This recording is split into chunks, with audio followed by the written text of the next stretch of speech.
बात आपने देखा होगा कि मोदी जी के बनारस जाने से पहले दोनों साइड जो है वो टेंट लगाया गया। ये मोदी जी का विकास को छिपाने के लिए लगाया गया या फिर जो उन्होंने विकास नहीं करा उसको दिखाने के लिए लगाया गया, बताइए आप मुझे। क्योंकि उस और गरीबों को छिपाने के लिए वो टेंट लगाया गया। जैसे जब डोनाल्ड ट्रंप आते हैं ना, वो दीवार खड़ी करी जाती है, चलो झूठ के पार चलें, वैसे ही आज बनारस में खड़ी करी गई। ऑडिटोरियम के अंदर से प्रधानमंत्री मोदी जी कोरोना के ऊपर बहुत लंबा चौड़ा लेक्चर दे देते हैं।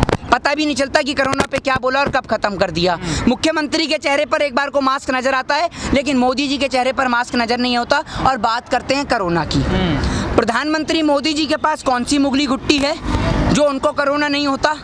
वो कभी मास्क ही नहीं लगाते किसी भी भाषण में, किसी भी जनसभा में, चाहे वो ऑडिटोरियम में कर लें, चाहे वो बंगाल के मैदान में कर लें। आप भी नहीं लगाते ना, तो आप कैसे कह सकते हैं? देखिए मास्क कानून तोड़ते हैं। अरे आप हमारी तुलना प्रधानमंत्री से कर रहे हैं भैया, हमने कब झूठ बोला? एक सवाल खड़े कर सकते जब आप खुद कानून तोड़। एक मिनट, मेरे तो मास्क फिर भी आपने जब बाइट लिया तब हमने उतारा, हाथ में तो है प्रधानमंत्री जी के, आपने हाथ में भी देखा था, हाथ में देखा आपने प्रधानमंत्री के? क्या पता किसके? मोदी जी के। तो जेब में एक तो मास्क जेब में रखने के लिए, तो एक मिनट रुकिए, मैंने तो जेब में से तो निकाला, मेरे तो हैंड में ही था। आप एक बार बताइए, आपने कहा जेब में, अगर मास्क जेब में रखने के लिए है तो पुलिस वाले जब देखेंगे तो मैं कह दूं मेरी जेब में मास्क है, 500 रुपए का चालान मत काटो, तो वो छोड़ देंगे चालान काटने से। आप भी हैं, वो भी हैं। तो सवाल एक मिनट, जिम्मेदारी किसकी बनती है? जिम्मेदारी किसकी अहम बनती है?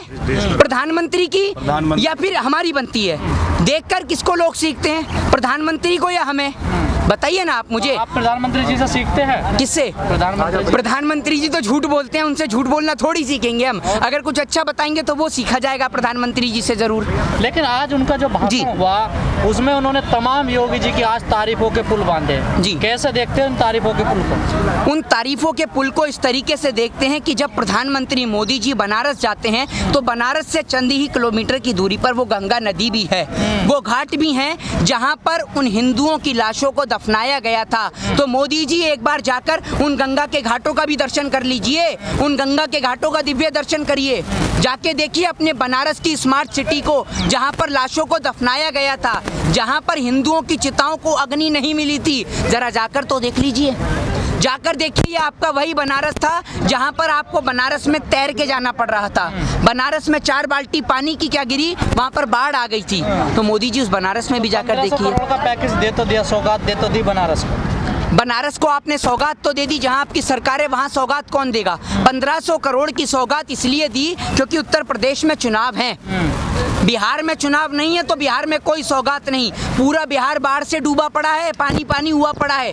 योगी आदित्यनाथ जी जहां बिहार में पहुंच जाते हैं वहां पर सभाएं करने के लिए, वो उन योगी आदित्यनाथ जी को वहाँ बिहार में जाकर खाना भी तो बांटना चाहिए, लोगों को राशन भी बांटना चाहिए, क्यों नहीं बांट रहे हैं? और एक बात बताइए, प्रधानमंत्री मोदी जी ने इतने बड़े बड़े पुलिंदे तो बांध दिए योगी सरकार की वाहवाही के कार्यक्रम के। योगी जी काम कब करते हैं? योगी जी तो आपको नहीं, अरे भैया योगी जी तो आपको कलकत्ता इलेक्शन में दिखते हैं, योगी जी आपको बिहार चुनाव में दिखते हैं, योगी जी आपको बंगाल चुनाव में दिखते हैं, योगी जी छत्तीसगढ़ में हनुमान जी की जाति बताते हैं, योगी जी कभी हनुमान जी को दलित बताते हैं, कभी आदिवासी बताते हैं। तो ये काम कब करते हैं? और जनसंख्या नियंत्रण कानून की ये बात कर रहे हैं। भैया एक बात बताओ, जिसके एक बच्चा हो गया और बाद में 2 हो जाते हैं, उनका क्या? और जिन नेताओं के, जिन एमपीओं के, जिन मेंबर ऑफ पार्लियामेंट के 4-4, 5-5 बच्चे हैं, या फिर जो खुद 4-4, 5-5 नंबर के भाई हैं, वो लोकसभा में क्यों बैठे हुए हैं, राज्यसभा में क्यों बैठे हैं? अब से लागू होंगे ना स्थिति, तो अब से क्यों? आगे के लिए अगर जनसंख्या नियंत्रण कानून पहले ही लागू हो गया होता ना, तो प्रधानमंत्री मोदी आज पीएम नहीं बन पाते और योगी आदित्यनाथ जी सीएम नहीं बन पाते। ये बात आपको समझनी होगी इस देश के अंदर। आपने चाहा कि जनसंख्या भारत के नियंत्रण में हो? हमने कब मना करी? जनसंख्या नियंत्रण होनी चाहिए। और आप तो खुद पत्रकार हैं, तो मेरे ख्याल से आप तो खुद इस बात से सहमत होंगे कि शिक्षा को बढ़ावा दिया जाना चाहिए, नहीं दिया जाना चाहिए। तो अगर पढ़ा लिखा समुदाय कभी भी, जो एक पढ़ा लिखा एजुकेट समुदाय होगा, वो कभी भी ज्यादा बच्चे नहीं करेगा, एक समझदार पढ़ा लिखा व्यक्ति। तो मेरे ख्याल से तो जनसंख्या बढ़ने का, ये मेरा पर्सनली ओपिनियन है कि लोगों को पढ़ाया जाना चाहिए, उनको शिक्षा दी जानी चाहिए, क्योंकि एक पढ़ा लिखा समुदाय कभी भी ज्यादा एजुकेशन को नहीं मानता, वो ज्यादा उसको जनसंख्या को नहीं फॉलो करता, वो हमेशा कम बच्चे करता है। छोटा परिवार सुखी परिवार, सीधी बात है। अगर लोग पढ़ेंगे लिखेंगे तो जनसंख्या कम हो जाएगी, आप मानते हैं? हाँ बिल्कुल।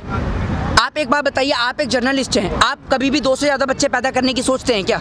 सोचते हैं आप एक इस देश के पढ़े लिखे नागरिक हैं, देश के चौथे स्तंभ में आप लोगों की गिनती होती है, आप सोचते हैं? नहीं सोचते हैं ना, बिल्कुल, क्योंकि आप एक एजुकेट पर्सन है, मैं खुद लॉ का स्टूडेंट हूँ, हम कभी नहीं सोचते, ठीक है, भाई हैं आपके साथ ही हैं पत्रकार हैं, वो नहीं सोचते। तो एक पढ़ा लिखा तबका कभी इस बात को फॉलो नहीं करता। मकसद क्या है फिर सरकार का? सरकार का मकसद ये है कि सरकार पिछले 4 साल से क्या सोई हुई थी? सरकार को पिछले 4 साल से न जनसंख्या की याद आई, न पिछले 4 साल से प्रधानमंत्री मोदी जी को बनारस को करोड़ों रुपए के पैकेज देने की सौगात की याद आई। जब चुनाव या आते हैं करीब, तब सरकार को जनसंख्या भी याद आती है, तब सरकार को चुनावी मुद्दे भी करीब याद आते हैं। जब चुनाव करीब आते हैं, तब उनको सौगातें भी याद आती हैं कि क्या क्या सौगात दी जानी चाहिए। पहले से वो भूल जाते हैं उत्तर प्रदेश के मुख्यमंत्री या देश के प्रधानमंत्री जी। लुभाने की कोशिश की जा रही है क्या? निश्चित तौर पर ये देश की जनता को लुभाने की कोशिश की जा रही है। और आप ये देखिए कि प्रधानमंत्री मोदी जी का स्टेटमेंट था कि आतंकवाद की कमर नोटबंदी से टूट जाएगी, और ना जाने क्यों आतंकवादी हर बार चुनाव के समय पे टूटी कमर लेकर यूपी में घुस जाते हैं। और प्रधानमंत्री को आप ये देखिए, प्रधानमंत्री मोदी जी बनारस तो चले गए, गंगा के घाटों पर नहीं गए, उन परिवारों से नहीं मिले जिन परिवार के लोगों को दफनाया गया कोरोना काल के लोगों से। की तारीफ करनी चाहिए, आतंकवादियों का मंसूबे नाकाम हो गए, सबको गिरफ्तार कर लिया यूपी से। तो ये बताइए कि उनको भी तो पकड़ा जाना चाहिए जो जम्मू कश्मीर के अंदर 350 किलो RDX और जिलेटिन लेके आए थे। और एक बात बताइए, आपको कैसे पता कि सारे आतंकवादी पकड़े गए?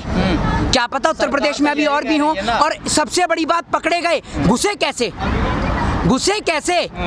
जब केंद्र में आपकी सरकार है, सेंट्रल गवर्नमेंट में, जब आपके गृह मंत्री हैं, आपके रक्षा मंत्री हैं, उत्तर प्रदेश में आपकी सरकार है, तो उत्तर प्रदेश का रास्ते पे किस रास्ते से वो उत्तर प्रदेश के अंदर घुसे? इस बात का जवाब देंगे उत्तर प्रदेश के मुख्यमंत्री कि आतंकवादी घुसे तो घुसे किस रास्ते से? सरकार इस बात का जवाब दे कि सरकार के मौजूदा होते हुए तब दिक्कत ना पकड़े। नहीं, पकड़ लिया, अच्छी बात है, हम समर्थन कर रहे हैं, लेकिन घुसे कैसे?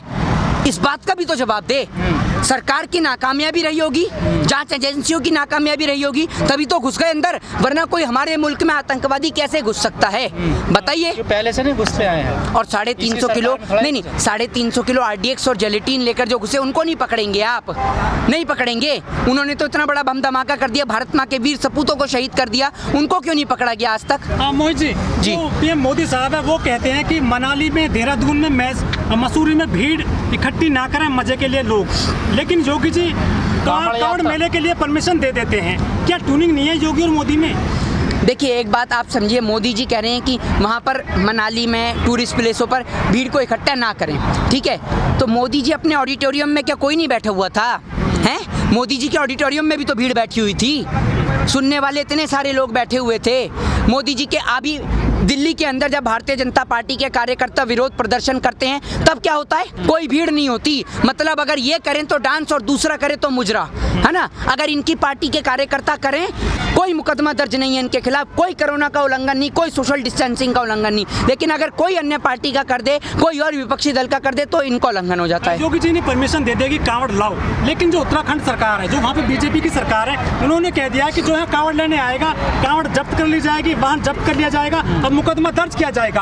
क्या कुछ अंतर है दोनों सरकारों में? देखिए, मैं आपको एक बात बता दूं, भारतीय जनता पार्टी की पुरानी आदत है ये लोग कहते हैं दिवाली पे बम मत फोड़ो, होली पे पानी मत बिखेरो, दारू के ठेके खोल रखे हैं, हर त्योहार पे बस एक क्वार्टर लो और घर में शराब पी के बैठे रहो। ये भारतीय जनता पार्टी का एजेंडा है। बस इन्हों को हर त्योहार से दिक्कत है, हर त्योहारों से दिक्कत है इनको अपनी। योगी जी तो परमिशन मांग रहे थे बाहर। अरे योगी जी परमिशन दे भी दी है, तो योगी जी का कि अभी भाई ने बताया कि उत्तराखंड की सरकार मना कर रही है कि सरकार तो कह रही है कोरोना फैल जाएगा, हम ऐसी परमिशन नहीं दे सकते। नहीं, अगर कोरोना फैलता है तो आप ये बताइए, कोरोना लोग इकट्ठे होंगे। नहीं, कोरोना वहाँ नहीं फैलता बंगाल में रैली होने से।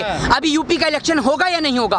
प्रधानमंत्री मोदी जी ने बनारस में बिगुल फूंका। इकट्ठी करना चाहते हैं, नहीं करवाना चाहते? आपका हम तो ये कहते हैं कि अगर कानून है तो आम जनता के लिए भी समान हो और नेताओं के लिए भी समान हो, इसमें कोई परिवर्तन ही नहीं होना चाहिए। अगर भीड़ इकट्ठी ना हो तो आम जनता भी इकट्ठी ना कर सके, और भीड़ इकट्ठी ना हो तो नेता भी इकट्ठी ना कर सके। प्रधानमंत्री मोदी जी के ऑडिटोरियम में भीड़ क्यों आई? तो वो तो कह रहे हैं कि कांवड़ यात्रा करिए। कौन कह रहे हैं? योगी जी तो कह रहे हैं, उन्होंने अपने यहाँ रैली। तो उत्तराखंड वाले क्यों मना कर रहे हैं? वो उनका अलग अलग ट्यूनिंग क्यों है? अलग अलग सरकार है, सीएम है। अलग सीएम क्या, भारतीय जनता पार्टी के ही तो सीएम है। सीएम तो भारतीय जनता पार्टी के ही हैं। तो भाई अलग इस अलग पूरे मामले में सुप्रीम कोर्ट भी कूद गया है जी। जो केंद्र सरकार से और यूपी सरकार से जवाब मांगा है सुप्रीम कोर्ट ने कांवड़ यात्रा। देखिए, मैं आपको एक सीधी सी बात बताता हूँ कि लोगों की आस्था अपनी जगह है, आस्था के साथ कोई खिलवाड़ नहीं होना चाहिए, लेकिन लोगों की जान सर्वोपरि है। अगर घर में बैठने से लोगों की जान बचती है तो लोगों को घर के अंदर बैठना चाहिए। आप चाहते हैं कांवड़ यात्रा हो या नहीं चाहे, आपका विचार क्या? देखिए, मेरे लिए तो लोगों की जान सर्वोपरि है। किसी आप माँ के लिए उसका बेटा सबसे पहले है। तो अगर उसका बेटा घर के अंदर सुरक्षित है तो मैं इस बात को बढ़ावा नहीं दूंगा कि मैं चाहूंगा कि उसका बेटा घर में ही रहे। कांवड़ यात्रा रद्द कर दी जाए। बिल्कुल, अगर उसकी माँ का बेटे की जान बच सकती है तो रद्द करी जाए। और अगर प्रधानमंत्री की रैली हो रही है और अगर यूपी में चुनावी यात्रा हो रही है तो रैली के साथ साथ कांवड़ यात्रा भी होनी चाहिए। चलिए, ठीक है जी।